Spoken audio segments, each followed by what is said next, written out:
if Carl Edwards is really now in the catbird seat of this thing. Yeah, he looks like he is in the catbird seat.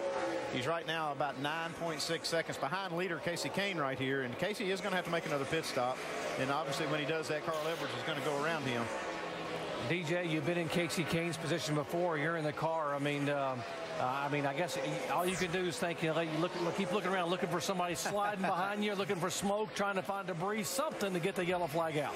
Sure, as hard as he's driving right now, he's also using those eyes to try to spot some debris somewhere that he can report and help those guys to look a little bit, because that's really their only chance here in the next few laps. Is if a caution comes out, that's going to force everybody to get on the pit road, and that would be their chance to win this race. There's Sam Hornish pulling off, but Dale, I wouldn't think that even the guys like Carl Edwards, I believe, will stay out regardless of the caution coming out. I think that's the key. If that caution comes out, the 99 stays on the racetrack. Those other guys still have to pit. And then they got to catch him. Jamie? Well, Doc, so far so good. Sun is shining, no rain in sight. Casey Kane must pit on lap 185. We expect him down pit road. Mike? The last time Mark Martin was on pit road, there were 44 laps remaining. Jeff Clark, the fuel strategist for this particular team, was working hard on the calculator, trying to figure out a way to go the distance. There's just no way. The numbers add up. They will have to come out and down pit road at around lap 189.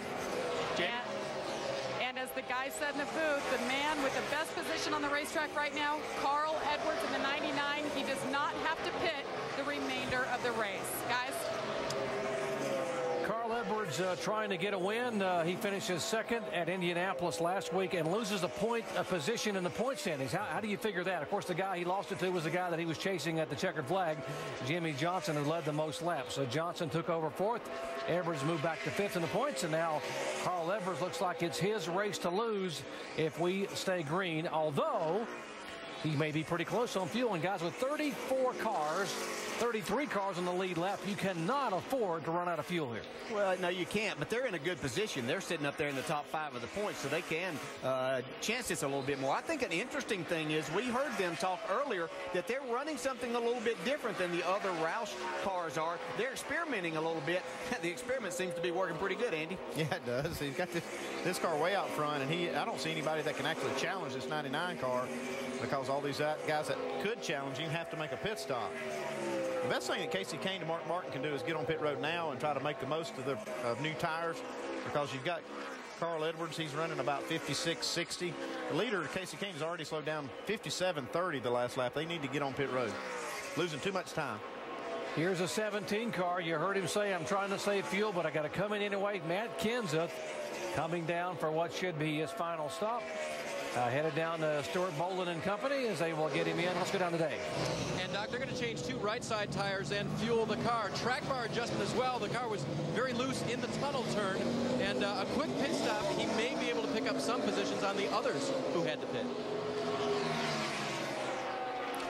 Casey Kane should be coming this time. It'll be lap 185 as he comes around. If he takes the...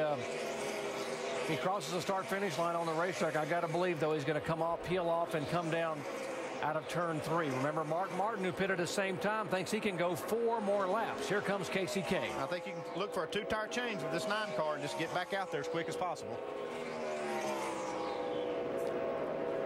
Wanted here in June. Thought the weather may fall his way. Maybe the cautions didn't happen. Now he's on pit road. And Mark Martin will assume the lead as Casey comes down. And do they put tires? Do they take 2? Do they take none? Mark Martin on the left side of your screen, Kane in the pits. Jamie. Well, the call for the 9 car, right sides only. Crew chief Kenny Francis saying just a normal right side stop, guys. Don't panic. Now he's down and away. He's clear. 7.5 seconds, Andy. Great pit stop. Just a little bobble taken off out of the pit stall there. Yeah, sometimes you're wanting to go so bad, you have that engine revved up so much that it just spins the rear tires, and looked like what happened to Casey. Or either it could have been that the carburetor just wasn't picking it up and making it go like Casey wanted to.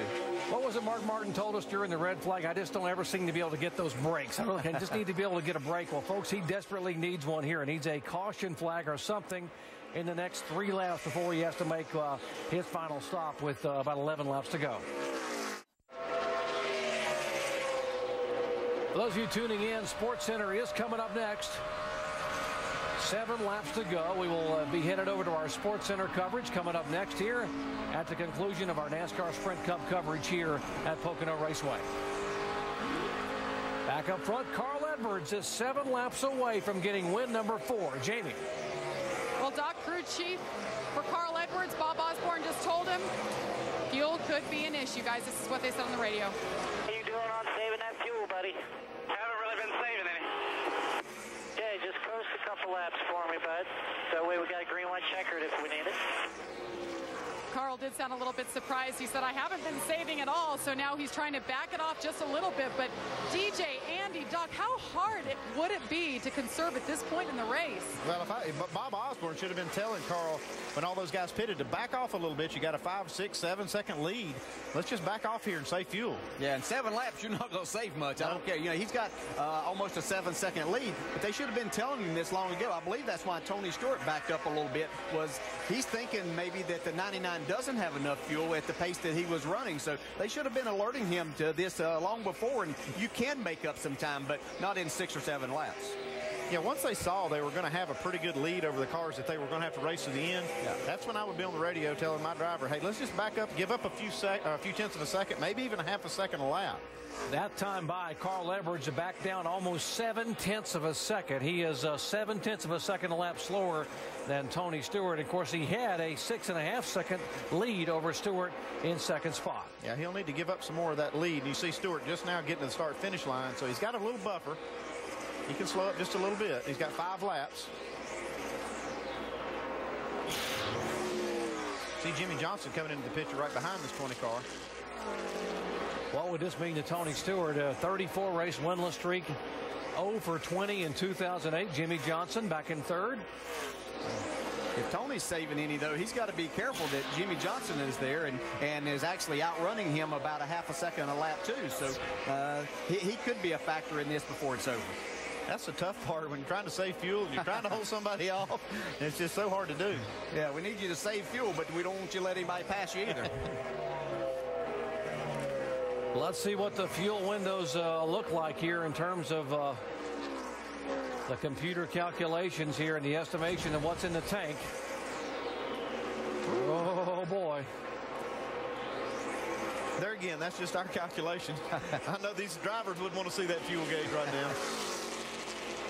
You can see Carl Edwards there. He's drafting these guys as much as he possibly can. You saw him run down the front straightaway behind the 7 car of Robbie Gordon. He's going to try to get up in front and not lose too much time here now and maybe jump onto the 77 to save as much fuel as he possibly can in these last 6 laps. He's got 4 to go now. Tony Stewart ran a 56.88, and that lap by Carl Edwards ran almost a 57.5 second lap, so almost a second differential.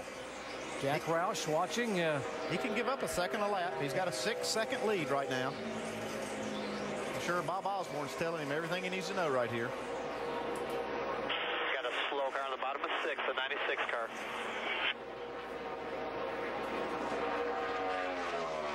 Jack Roush does the calculations on fuel for those cars, so he's the guy that's telling you what it is. I don't know if you heard that right there, but they were just telling him there was a slow car in 6. Now, we've had this discussion before, and Jeff Burton brought it up about why we have turns 1, 2, and 3, and not 1 and 2, 3 and 4, and 5 and 6. And that's what these guys call, apparently, is they were alluding to the exit of turn 3 being turn 6. Don't confuse me. Turn 2 right now. We thought they were gone to Watkins Glen already. Really? They're racing each other, the 48 and the 88.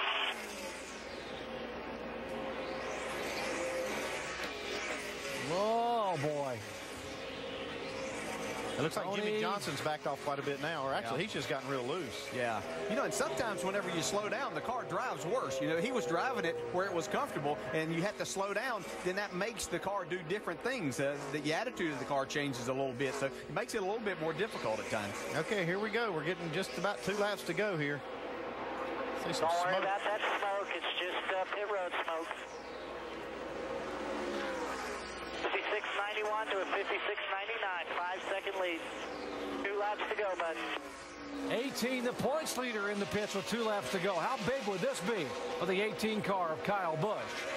Thought he was going to have a top 5 finish. And there are 31 cars on the lead lap. And Kyle's going to try to come in and get a splash of fuel and get back out in a hurry.